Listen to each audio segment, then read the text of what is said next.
എല്ലാരും മിസ്സന്മാരാ. 5 ചോദ്യങ്ങളാണുള്ളത്. അപ്പൊ 5 ചോദ്യങ്ങളിൽ ആദ്യത്തെ 3 ചോദ്യങ്ങൾക്ക് നമുക്ക് 100 രൂപ വെച്ചാണ്. 5 ചോദ്യത്തിന് 200 രൂപ. എപ്പോൾ വേണമെങ്കിലും നിങ്ങൾക്ക് കിട്ടിയാൽ പോകണമെങ്കിൽ നിങ്ങൾക്ക് ഒന്നും കിട്ടില്ല. ആദ്യത്തെ ചോദ്യം, ഒളിമ്പിക്സ് സ്വർണ്ണ മെഡൽ നേടിയ ആദ്യത്തെ ഇന്ത്യക്കാരൻ ആണോ? അറിയില്ല.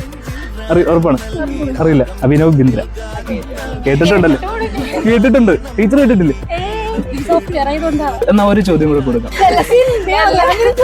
കേരളത്തിന്റെ ഔദ്യോഗിക ഫലം ചക്ക.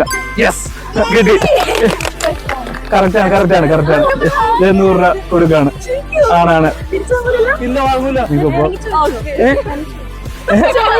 അപ്പൊ തിരിച്ചേരണ്ട്. അപ്പൊ കിട്ടിയാണ്. അപ്പൊ ഓക്കെ ഗൈസ്, താങ്ക് യു.